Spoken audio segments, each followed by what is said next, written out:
I think it's quite clear that what Iran is doing is that it's showing to the international community that it is the United States and its allies that are irrational, aggressive, and genocidal.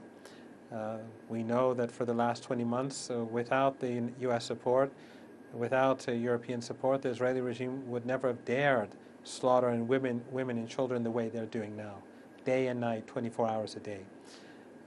This is unprecedented in world history, having a Holocaust carried out in front of the eyes of the world. In the past, we've heard of many, many great crimes, but they were never carried out in front of cameras and with such impunity and with such support from countries like the United States and the Europeans. It's really disgusting. You wake up in the morning and see these images. You go to bed at night and you're still seeing similar images. So Iran is basically working to show the international community, which is already disgusted with the West and the United States for its actions, that it is the United States here again that is aggressive, that is supporting the aggression, that is supporting the aggressor, and that the United States believes that it can make any decision that it wants and the rest of the world abides. Your guest in Egypt gave an excellent example of the period before the 1967 war. The United States sees itself as exceptional. They call it American exceptionalism.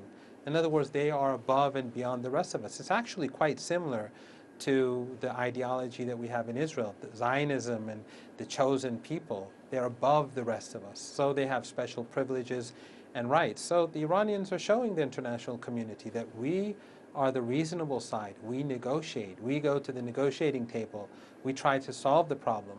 Yet Iran basically is exposing the United States. One day Trump and Witkoff say, yes, we'll solve the problem. Iran can enrich uranium for its nuclear power plant at 3.67%. And then a week later says no enrichment. Then it gives a warning for 60 days as if Trump is the world emperor. And then after 60 days, they carry out a genocidal assault, murdering women and children. And as I said, a building very close to here, 60 people were murdered. It's a walking distance from here. But you don't hear about this in the Western media because Western media is owned by the same powerful, wealthy elites in the United States that control the government and that control European governments. That's just how it is. That's how the genocide works. So Iran, its focus is not to convince the West. Its focus is to convince the rest of the world where things stand. And I think that Iran has been very successful.